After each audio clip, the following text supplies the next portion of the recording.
Yearsley. The People of the Abyss by Jack London. Chapter 27. The Management. In this final chapter it were well to look at the social abyss in its widest aspect, and to put certain questions to civilization, by the answers to which civilization must stand or fall. For instance, has civilization bettered the lot of man? Man I use in its democratic sense, meaning the average man. So the question reshapes itself. Has civilization bettered the lot of the average man? Let us see. In Alaska, along the banks of the Yukon River, near its mouth, live the Inuit folk. They are a very primitive people, manifesting but mere glimmering adumbrations of that tremendous artifice, civilization. Their capital amounts possibly to £2 per head. They hunt and fish for their food with bone-headed spears and arrows. They never suffer from lack of shelter. Their clothes, largely made from the skins of animals, are warm. They always have fuel for their fires, likewise timber for their houses, which they build partly underground, and in which they lie snugly during the periods of intense cold. In the summer they live in tents, open to every breeze, and cool. They are healthy and strong and happy. Their one problem is food. They have their times of plenty and times of famine. In good times they feast, in bad times they die of starvation. But starvation as a chronic condition, present with a large number of them all the time, is a thing unknown. Further, they have no debts. In the United Kingdom, on the rim of the Western Ocean, live the English folk. They are a consummately civilized people. Their capital amounts to at least £300 per head. They gain their food not by hunting and fishing, but by toil at colossal artifices. For the most part they suffer from lack of shelter. The greater number of them are vilely housed, do not have enough fuel to keep them warm, and are insufficiently clothed. A constant number never have any houses at all, and sleep shelterless under the stars. Many are to be found, winter and summer, shivering on the streets in their rags. They have good times and bad. In good times most of them manage to get enough to eat. In bad times they die of starvation. They are dying now. They were dying yesterday and last year. They will die tomorrow and next year of starvation. For they, unlike the Inuit, suffer from a chronic condition of starvation. There are 40 million of the English folk, and 939 out of every 1,000 of them die in poverty, while a constant army of 8 million struggles on the ragged edge of starvation. Further, each babe that is born in debt to the sum of £22. This is because of an artifice called the national debt.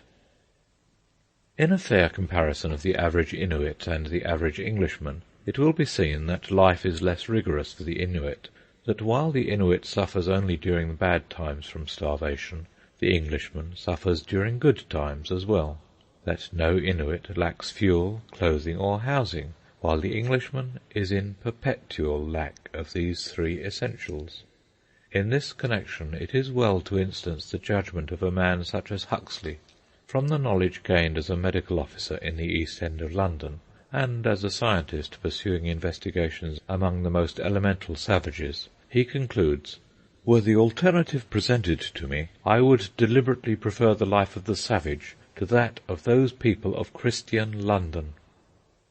The creature comforts man enjoys are the products of man's labour.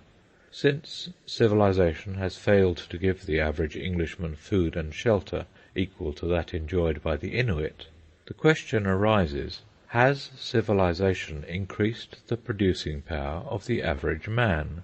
If it has not increased man's producing power, then civilization cannot stand. But, it will be instantly admitted, civilization has increased man's producing power. 5 men can produce bread for 1,000. 1 man can produce cotton cloth for 250 people, woolens for 300, and boots and shoes for 1,000. Yet it has been shown throughout the pages of this book that English folk by the millions do not receive enough food, clothes, and boots. Then arises the third and inexorable question. If civilization has increased the producing power of the average man, why has it not bettered the lot of the average man? There can be one answer only: mismanagement. Civilization has made possible all manner of creature comforts and heart's delights. In these the average Englishman does not participate. If he shall be for ever unable to participate, then civilization falls. There is no reason for the continued existence of an artifice so avowed a failure, but it is impossible that men should have reared this tremendous artifice in vain. It stuns the intellect. To acknowledge so crushing a defeat is to give the death-blow to striving and progress. One other alternative, and one other only, presents itself. Civilization must be compelled to better the lot of the average man. This accepted, it becomes at once a question of business management. Things profitable must be continued, things unprofitable must be eliminated. Either the empire is a profit to England, or it is a loss. If it is a loss, it must be done away with. If it is a profit, it must be managed, so that the average man comes in for a share of the profit. If the struggle for commercial supremacy is profitable, continue it. If it is not, if it hurts the worker and makes his lot worse than the lot of a savage, then fling foreign markets and industrial empire overboard, for it is a patent fact that if 40 million people, aided by civilization, possess a greater individual producing power than the Inuit, then those 40 million people should enjoy more creature comforts and heart's delights than the Inuits enjoy. If the 400,000 English gentlemen of no occupation, according to their own statement in the census of 1881, are unprofitable, do away with them. Set them to work, ploughing game preserves and planting potatoes. If they are profitable, continue them by all means, but let it be seen to that the average Englishman shares somewhat in the profits they produce by working at no occupation. In short, society must be reorganized, and a capable management put at the head. That the present management is incapable, there can be no discussion. It has drained the United Kingdom of its lifeblood. It has enfeebled the stay-at-home folk till they are unable longer to struggle in the van of the competing nations. It has built up a West End and an East End as large as the kingdom is large, in which one end is riotous and rotten, the other end sickly and underfed. A vast empire is foundering on the hands of this incapable management, and by empire is meant the political machinery which holds together the English-speaking people of the world outside of the United States. Nor is this charged in a pessimistic spirit. Blood empire is greater than political empire, and the English of the New World and the Antipodes are strong and vigorous as ever. But the political empire under which they are nominally assembled is perishing. The political machine known as the British Empire is running down. In the hands of its management it is losing momentum every day.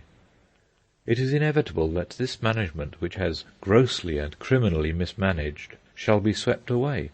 Not only has it been wasteful and inefficient, but it has misappropriated the funds. Every worn-out, pasty-faced pauper, every blind man, every prison babe, every man, woman, and child whose belly is gnawing with hunger pangs, is hungry because the funds have been misappropriated by the management. Nor can one member of this managing class plead not guilty before the judgment bar of man. The living in their houses and in their graves, the dead, are challenged by every babe that dies of innutrition, by every girl that flees the sweater's den to the nightly promenade of Piccadilly, by every worked-out toiler that plunges into the canal. The food this managing class eats, the wine it drinks, the shows it makes, and the fine clothes it wears, are challenged by 8 million mouths which have never had enough to fill them, and by twice 8 million bodies which have never been sufficiently clothed and housed. There can be no mistake. Civilization has increased man's producing power 100-fold, and through mismanagement the men of civilization live worse than the beasts, and have less to eat and wear and protect them from the elements than the savage Inuit in a frigid climate, who lives today as he lived in the Stone Age 10,000 years ago. Challenge. I have a vague remembrance of a story that is told in some ancient Spanish legend or chronicle of old.